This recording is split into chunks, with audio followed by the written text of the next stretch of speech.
آئیے جانتے ہیں کہ ایک کسان کا بیٹا تاجی کھوکر پورے پنڈی اور اسلام آباد کا مالک کیسے بنا۔ یہ ہے تاجی کھوکر، جنہیں کوئی غریبوں کا مسیحا کہتا ہے تو کوئی بدنام زمانہ ڈان۔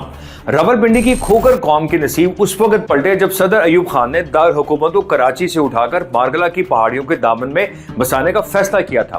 جیسے ہی زمینوں کی قیمت آسمان سے باتیں کرنے لگی، کھوکر خاندان کی تقدیر بھی چمک اٹھی۔ بتایا جاتا ہے کہ اسلام آباد کا پرانا ایئرپورٹ بھی تاجی کھوکر کے والد کے زمینوں پر بنایا گیا تھا اور حکومت برسوں تک کھوکر خاندان کو کرایہ ادا کرتی رہی۔ تاجی کھوکر کی تعلیم مشہور گورنمنٹ کالج سے ہوئی، جہاں شیخ رشید، جنرل کابر جاوید باجوہ اور سینیٹر پرویز رشید بھی انہی دنوں پڑھتے تھے۔ ان کے بڑے بھائی حاجی نواز کھوکر نون لیگ کے دور میں قومی اسمبلی کے اسپیکر بنے۔ شہر کی گلی کوچوں میں یہ تاثر عام رہا کہ تاجی کھوکر دراصل پراپرٹی ٹائکون ملک ریاض کے فرنٹ مین تھے۔ مخالفین تو یہ بھی کہتے ہیں کہ اس نے 333 کے نام سے ایک گینگ بنایا ہوا تھا اور تاجر راولپنڈی اسلام آباد میں اس انداز سے دندناتا پھرتا جیسے قانون اور انصاف اس کے گھر کی باندھی ہو۔